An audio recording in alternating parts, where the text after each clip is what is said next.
ప్రతి వాళ్ళు వాళ్ళ వాళ్ళ స్థాయిని బట్టి ఎలా ఆచరించి తరించవచ్చో ఆ మార్గాన్ని చూపిస్తుంది వేదం. అందుకే వేదము మూర్ఖంగా, అర్థం లేకుండా, కఠినంగా మాట్లాడుతుంది అనుకోవడం పొరపాటు. అందుకే ఆచారకాండని తెలుసుకుని దాని ప్రకారంగా మనం జీవించడం కోసం ఋషులు ఒక అద్భుతమైనటువంటి ప్రయోగం చేశారు. మొట్టమొదట సంవత్సరాన్ని ప్రమాణంగా తీసుకున్నారు. ఒక సంవత్సరాన్ని ప్రమాణంగా తీసుకుని అనుష్ఠానం పెడుతుంది. అందుకే మీరు చూడండి, ఖరనామ సంవత్సరే ఖరనామ సంవత్సరే ఖరనామ సంవత్సరే అని ఒక సంవత్సరం పాటు చెప్తాం. ఈ సంవత్సరాన్ని మళ్ళీ 2 ఆయనములుగా విభజిస్తారు. ఆయనము అంటే కదలిక, కాలము కదిలిపోతోంది. ఎలా? 2 ఆయనములుగా. కదలిక, నడక 2 కాళ్లతో నడిస్తే సరైన నడక, ఒక కాలు మీద నడిస్తే కుంటి నడక. కాలము కూడా 2 కాళ్ల మీదే నడవాలి. ఒకటి ఉత్తరాయణము, ఒకటి దక్షిణాయనము, 2 ఆయనములతో నడుస్తుంది. దక్షిణాయనం అంతా కూడా మీరు అనుష్ఠించవలసినటువంటి కాలం. అందుకే దక్షిణాయనమంత పవిత్రమైన కాలము అనుష్ఠాన సంబంధంగా ఉత్తరాయణం కాదు. చాలా మంది పొరపాటున ఒక మాట అనుకుంటారు, ఉత్తరాయణం గొప్పదంటుంటారు. ఉత్తరాయణం గొప్పది దేనికి అంటే పొందవలసిన మార్గాన్ని పొందడంలో. అనుష్ఠానానికి సంబంధించినంత వరకు చాలా గొప్పది ఏది అంటే దక్షిణాయనమే. అందుకే మీకు గణపతి నవరాత్రులు, శారదా నవరాత్రులు, శ్రావణ మాసంలో మహాలక్ష్మి అమ్మవారి సేవలు, నోములు, వ్రతాలు అన్నీ దక్షిణాయన పుణ్యకాలంలోనే వస్తాయి. దక్షిణాయనము, ఉత్తరాయణము. మళ్ళీ ఈ దక్షిణాయన ఉత్తరాయణాల్లో ఒక మాసాన్ని ప్రమాణంగా తీసుకుంటారు. ఒక మాసాన్ని చాంద్రమానంలో చంద్రుడు ఏ నక్షత్రంతో కూడుతున్నాడన్నది ప్రమాణంగా తీసుకుని మాసాన్ని తీసుకొస్తారు. ఆ మాసాన్ని మళ్ళీ 2గా విభాగం చేస్తారు, శుక్లపక్షము, కృష్ణపక్షము. మళ్ళీ శుక్లపక్ష కృష్ణపక్షాలతో కూడుకునేటటువంటి మాసంలో ఒక రోజుకి తీసుకొస్తారు అనుష్ఠానాన్ని. మళ్ళీ ఒక రోజు 2టితో నడుస్తుంది, ఒక పగలు, ఒక రాత్రి కలిపి ఒక రోజు. ఈ పగలు రాత్రిలో మీరు ప్రత్యేకంగా శారదా నవరాత్రులు, గణపతి నవరాత్రులు ఇటువంటివి చేస్తే రాత్రి అంటారు. కానీ ఒక రోజు అనుష్ఠానంలో రాత్రి శబ్దం ఉండదు. నిజానికి మహాశివరాత్రి, గణపతి నవరాత్రులు, శారదా నవరాత్రులు, వసంత నవరాత్రులు అంటారు. రాత్రి మనం ఏం చేస్తాం? అప్పుడు కూడా చేసేదేం ఉండదు, పడుకుంటాం. మరి రాత్రి చేయడం ఏమిటి? రాత్రి చేయడం అంటే ఆ కాలమునందు నువ్వు చేసినటువంటి అనుష్ఠానము వలన రాత్రి నుండి వెలుతురులోకి వస్తావని. చీకటి అంటే యథార్థమైన వస్తువు తెలియదు, పగలు ఉన్న వస్తువు ఉన్నట్టు తెలుస్తుంది. ఇది నేను అన్న భ్రాంతిలోంచి శరీరము నేను కాదు, ఆత్మ నేనన్న జ్ఞానము దేని వలన కలుగుతుంది అంటే దక్షిణాయన పుణ్యకాలంలో ఏ రాత్రులను బాగా అనుష్ఠానం చెయ్యాలో ఆ కాలమునందు పరమేశ్వరుణ్ణి ఆరాధన చేస్తే ఆ ఆరాధన వలన తృప్తి చెందిన భగవంతుని యొక్క అనుగ్రహము చేత జ్ఞానము అనుగ్రహింపబడుతుంది. ఇది రాత్రి సంబంధం. ఒక రోజు అనుష్ఠానం దగ్గరికి వచ్చేటప్పటికి ఒక రోజుని ప్రమాణంగా తీసుకుంటారు. ఒక రోజు ప్రమాణంలో రాత్రి భగవత్ సంబంధమైనటువంటి అనుష్ఠానం ఎప్పటి వరకు అంటే రాత్రి నిద్రపోవడానికి మంచం మీద పడుకోవడం వరకు మాత్రమే. నేను ఒక్క గృహస్థు సంబంధించిన విషయాన్నే మాట్లాడుతున్నాను కాబట్టి మంచం మీద పడుకోవడానికి నిద్రకు ఉపక్రమించే పర్యంతమే అనుష్ఠానం ఉంటుంది. నిద్రకు ఉపక్రమించిన తరువాత ఇక అనుష్ఠానం లేదు, ఏమీ ఉండదు. కానీ అనుష్ఠానంగా మారుతుంది. కాబట్టి అసలు ఒక రోజుని ప్రమాణంగా తీసుకుంటే అనుష్ఠానము అన్నది, ఆచారము అన్నది ఎప్పుడు ప్రారంభమవుతుంది? ఆచారము అంటే చరతి, అలా కదులుట, ఎలా చెప్పారో అలా కదులుట. మీరు చూడండి, మిలిటరీ కవాత్ అంటారు. ఇక్కడ నించుంటారు, ఒక ఆయన నించుని left right left right left right left right అంటాడు. దాన్ని బట్టి వాళ్ళు కదులుతారు. సావధాన్ అంటాడు, ఆగిపోతాడు. చరతి, కదలాలి. ఎలా? భగవంతుని యొక్క ఆదేశానుసారం కదలాలి. ఏమిటి భగవంతుని ఆదేశం? వేద రూపంలో చెప్పాడు. ఆయన ఇలా కదలాలి నువ్వని చెప్పాడు. ఆయన ఎలా కదలాలని చెప్పాడో అలా కదలడమే ఆచారం. ఆ ఆచారము వలన ఏమొస్తుంది అని అడిగారు. అలా కదిలితే ఏమొస్తుంది? ఆచారాల్లభతే ధర్మం. ఆచారమును పాటించడం వల్ల ధర్మమునందు నువ్వు ప్రవేశిస్తావు. నీ కదలికలన్నీ ధర్మమే అవుతాయి. అప్పుడు నీకు తెలియకుండానే నువ్వు భగవంతునికి కట్టుబడతావు. నీ యొక్క నడవడి భగవంతుని చేత అంగీకరింపబడి ఆదరింపబడుతుంది. ఆయన ఎంతో సంతోషిస్తాడు. సంతోషించుట అన్న మాటని మీరు జాగ్రత్తగా అర్థం చేసుకోవాలి. ఇప్పుడు ఎంతో కష్టపడి ఈ పుష్పమాలలు కట్టారు. కట్టి ఈ పుష్పమాలలు పట్టుకొచ్చి నా మెళ్ళో వేశారు. ఎందుకు వేశారు ఈ పుష్పమాలలు నా మెళ్ళో మీరు?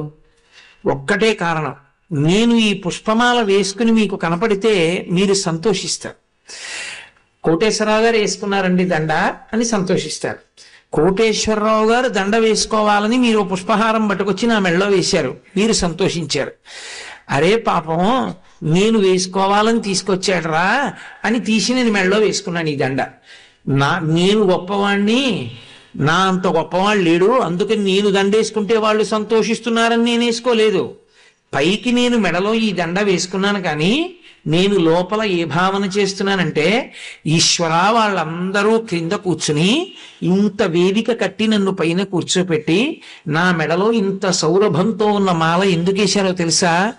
ఈ కంఠంలోంచి ఈ గుండెల్లోంచి మీకు సంబంధించిన మాట వస్తోంది, అందుకుని నాకు పుష్పమాల పడింది. ఈ పుష్పమాల బాహ్యంలో నా మెడలో కనపడిన యథార్థమునకు ఇది నీ మెడకే చేరిపోయింది అని నేను భావన చేస్తున్నాను. మీరు నాకు హారం ఇచ్చి సంతోషించారు, నేను మానసికంగా దీన్ని ఈశ్వరుడి మెడలో అలంకారం చేసి సంతోషించాను. సంతోషము ఉత్పన్నమవడానికి కారణం అంగీకరింపబడడం. ఈ పుష్పమాల బాహ్యంలో నా మెడలో కనపడిన యథార్థమునకు ఇది నీ మెడకే చేరిపోయింది అని నేను భావన చేస్తున్నాను. మీరు నాకు హారం ఇచ్చి సంతోషించారు, నేను మానసికంగా దీన్ని ఈశ్వరుడి మెడలో అలంకారం చేసి సంతోషించాను. సంతోషము ఉత్పన్నమవడానికి కారణం అంగీకరింపబడడం కదా. మీరు నాకు దండిచ్చినా వీకండి వీకండి వీకండి నేను చేతులు అట్టబెట్టి అక్కడ పడేయండి, ఏమిటా దండలో అన్నాను అనుకోండి, మీరు చిన్నబుచ్చుకుంటారు. ఏమిట్రా ఈయనకి దండ తీసుకొస్తే అలా అన్నాడు ఏమిట్రా, కనీసం చేతితో కూడా ముట్టుకోలేదు, ఏమిటో త్రాచుపోవం చూసినట్టు అక్కడ పడేయండి అన్నాడు ఏమిట్రా, అయ్యో ఇంట్లోకి తీసుకెళ్లి మా నాన్నగారి ఫోటోకి వేసుకున్నా బాగుండేదే అనుకుంటారు. అంగీకరించుటయందు ఆనందం ఉన్నది. అంగీకరిస్తాడు ఈశ్వరుడు ఎప్పుడు? ఆచరతి, ఆయన చెప్పినట్టు కదిలితే. తండ్రి చెప్పినట్టు కొడుకు బతికితే తండ్రి సంతోషిస్తాడు, గురువు చెప్పినట్టు శిష్యుడు కదిలితే గురువు సంతోషిస్తాడు, పరమేశ్వరుడు చెప్పినట్టు మనం నడిస్తే పరమేశ్వరుడు సంతోషిస్తాడు.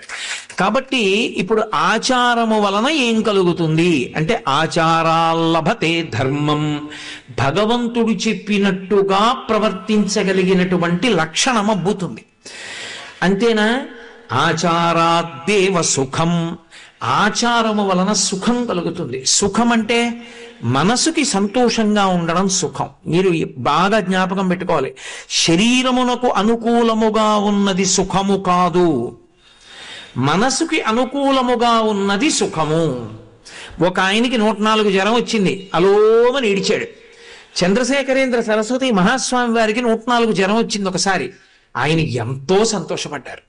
నేనెప్పుడూ పంచాగ్నిహోత్ర తపస్సు చేయలేదు, ఒంట్లో 104 జ్వరం ఉంది కాబట్టి నా ఆసనం బట్టికెళ్ళి సూర్యుడి కింద వెయ్యండి, ఆయన వంక చూస్తూ జపం చేస్తాను, నా జీవితంలో కొంతసేపు పంచాగ్నిహోత్ర తపస్సు చేసినట్టు అవుతుంది, ఎంత అదృష్టం నాకు జ్వరం వచ్చిందన్నారు. ఒకడు జ్వరానికి ఏడిచాడు, ఒకడు జ్వరానికి సంతోషించాడు. సుఖమునకు హేతువు శరీరము కాదు, సుఖమునకు హేతువు మనస్సు. మనసు దేనికి సంతోషిస్తుందో అది ఖాసు. ఖ అంటే ఆకాశం, అందుకే ఖగ అంటే గా అంటే కదలడం, ఖగ అంటే ఆకాశమునందు కదిలేది పక్షి. ఖ ఆకాశం, సు ఖ ఆకాశం బాగుంది అనిపిస్తే బాగుంది, ఖ అలాగే ఉంది, దానిలో మార్పు లేదు, నీలో మార్పు. ముందు సు పెడితే నీకు బాగుంది, నీకు బాగులేదు, దుఃఖ. మబ్బట్టింది, మంచి వాన పడిపోయేటట్టుంది, రాఘవేంద్రరావు గారికి ఉండి గుబేలు అంటుంది. ఇంత కార్యక్రమం పెట్టుకున్నాను ఎలాగని. వ్యవసాయదారుడి మనసు సంతోషపడిపోతుంది, ఉక్కబోస్తున్నవాడు పొంగిపోతాడు, అమ్మయ్యా వాన పడేటట్టుందిరా అని. కాబట్టి ఒకడికి సుఖం ఒకడికి దుఃఖం, ఆకాశంలో దోషం లేదు, నీలో ఉంది అసలు ఆ కారణం అంతా. నీకు సు ఇంకోడికి దు, ఇంకోడికి దు నీకు సు, అంతే. ఖ అలాగే ఉంది. సుఖం ఆచారాద్దేవ సుఖం అంటే అసలు భగవంతునితో పెనవేసుకుని ఉండి ఎప్పుడూ సంతోషంతో ఉండగలిగినటువంటి మనసు ఏర్పడదు. కష్టం వచ్చింది, పోన్లేరా ఏ జన్మలో ఏ పాపం చేశానో ఈ కష్టం రూపంలో పోయింది అక్కడతో ఆ పాపం అంటాడు. ఏదో సుఖం వచ్చింది, నా గొప్పతనం ఏముందిరా, ఈశ్వరుడి కృప, మహానుభావుడు ఆయన ఇచ్చాడు నాకు ఈ సుఖాన్ని అంటాడు. తన కర్తృత్వం ఎప్పుడూ లేదు, ఎప్పుడూ సుఖంగా ఉంటాడు. ఇప్పుడు ఆయన అలా సుఖంగా ఉండడానికి కారణం భగవంతుడు చెప్పినట్టు కదులుతున్నాడు, ఆచారం చేస్తున్నాడు. కాబట్టి ఆచారాద్దేవ సుఖం, ఇది చివరికి ఏం చేస్తుంది? ఆచారాద్దేవ మోక్షం ప్రాప్నుయాత్. ఆచారమును పట్టుకుని పట్టుకుని పట్టుకుని చిట్ట చివరికి మోక్షానికి వెళ్ళిపోతాడు జ్ఞానము కలిగి. కాబట్టి ఆచార కాండకి వేదంలో అంత ప్రశస్తి ఉంది. భగవంతుడు చెప్పినట్టు కదులుట. ఒకరోజు మొట్టమొదట కదలిక అంటే ఎలా ఉండాలి అంటే తనంత తానుగా నీకు అలవాటై ఉండాలి. ఏది అలవాటై ఉండాలి అని అడిగారు. బ్రహ్మ ముహూర్తవు తిష్టేత్, అది మొట్టమొదటి సూత్రం వేదంలో. బ్రహ్మ ముహూర్తమునందు నువ్వు నిద్ర లేచి ఉండాలి. బ్రహ్మముహూర్తం అనగా ఏమి? ఒక మనుష్యుడు నిద్ర లేవవలసిన సమయాన్ని ఎలా లెక్కకెట్టుకోవాలి అని అడిగారు. ప్రాతకాలమునందు నిద్రించి ఉండరాదు. ప్రాతకాలం అనగా ఏమి? ప్రాతకాలము ప్రదోషము అని రెండు మాటలు మనకి. ప్రాతకాలము అంటే సూర్యోదయం ఇన్ని గంటలకు అవుతోంది, అందుకు లెక్క కడతాడు ఋషి. పంచాంగము అని ఉంటుంది, తిథి వార నక్షత్ర యోగ కరణ ఐదింటిని చెప్తుంది కాబట్టి 5 అంగములతో ఉంటుంది కాబట్టి పంచాంగం.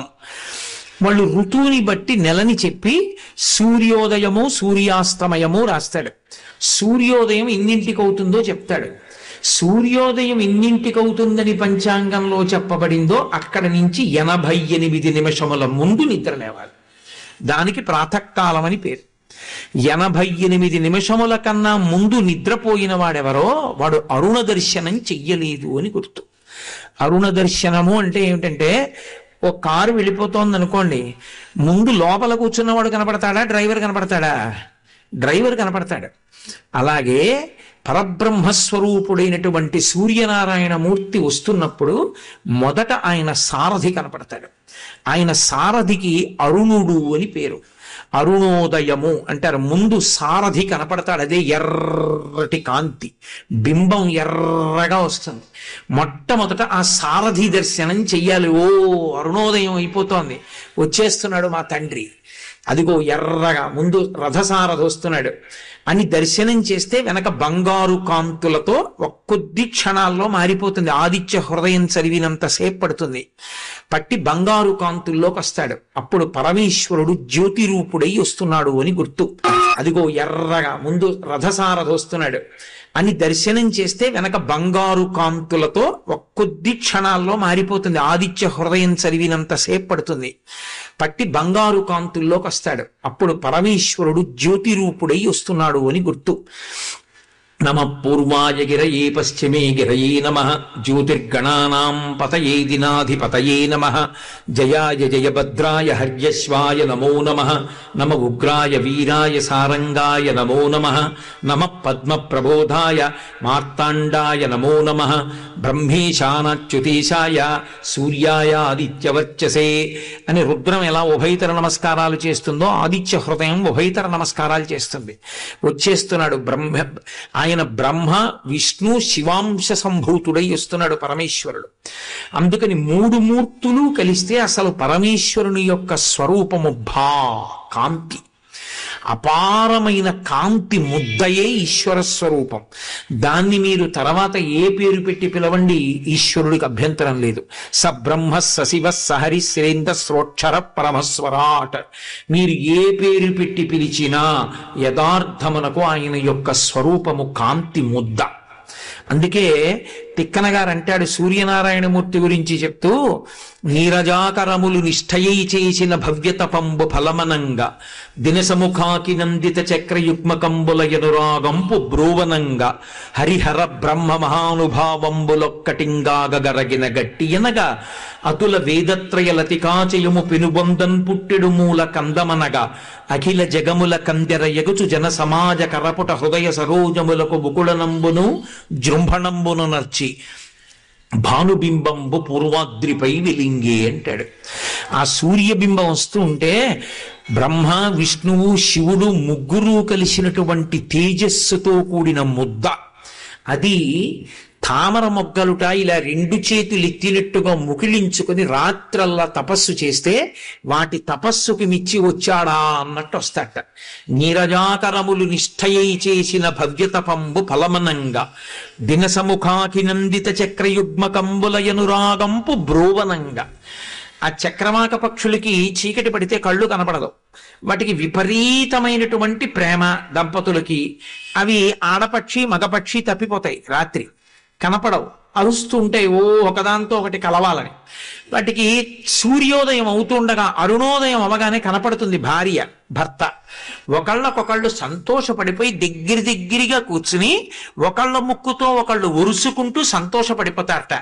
రాత్రల్లా భార్య కనపడలేదని భర్త, భర్త కనపడలేదని భార్య, చక్రవాక పక్షుల జంటలు మహానుభావా నువ్వు ఉదయించవయ్యా, మా దంపతులకు ఒకళ్ళం కనపడతామని ప్రార్థన చేస్తే వచ్చాడా అన్నట్టుగా వచ్చేట. చక్రయుగ్మకంబుల ఎనురాగంపు బ్రోవనంగా హరిహర బ్రహ్మ మహానుభావంబులొక్కటింకాగ గరగిన గట్టి అనగా బ్రహ్మగారిని విష్ణువుని పరమశివుణ్ణి కలిపి ఒక ముద్ద చేసేస్తే ఆ ముద్ద ఒక తేజ పుంజమైతే అదే సూర్యనారాయణమూర్తి. కాబట్టి కరగిన గట్టి అనగా అతుల వేదత్రయ లతికాచయము పెనుబొందన్ పుట్టెడు మూలకందమనగా, ఒక కందని తీసుకెళ్లి మట్టిలో పాతితే 3 వేపుల నుంచి 3 తీగలు పుట్టినట్టు వేదములనబడేటటువంటి తీగలు ఏ పరబ్రహ్మము నుండి పుట్టాయో ఆ పరబ్రహ్మమనేటటువంటి ముద్ద చూడాలంటే నువ్వు సూర్యనారాయణమూర్తిని చూడాలి. కాబట్టి అతుల వేదత్రయ లతికాచయము పెనుబొందన్ పుట్టెడు మూల కందమనగా అఖిల జగముల కందెరయగుచు సమస్త ప్రపంచం యొక్క కళ్ళు తెరుచుకునేటట్టు చేస్తూ జన సమాజ కరపుట హృదయ సరోజములకు ముకుళనంబును జృంభణంబును నచ్చి. హృదయం అనేటటువంటి పద్మం విచ్చుకుంటుంది, చేతులనబడేటటువంటి సరోజములు ముడుచుకుంటాయి. ఆయన్ని చూడగానే ఇలా నమస్కారం చేస్తాం, హృదయ పద్మాలు ఇలా విచ్చుకుంటాయి. కాబట్టి ముకుళనంబును జృంభణంబును నచ్చి భానుబింబంబు పూర్వాద్రిపై వెలింగే. ఈ కంటితో చూడడానికి వీలైనటువంటి ఏకైక పరబ్రహ్మస్వరూపము ప్రాతకాలమునందు మాత్రమే మీరు చూడగలరు. అలా చూడడానికి వీలైన రీతిలో ఆయన వస్తూ ఉండగా పరబ్రహ్మమే వస్తున్నా కూడా ధిక్కరించి నిద్రపోయిన వాడెవరో వాడు కృతఘ్నుడు. వాడు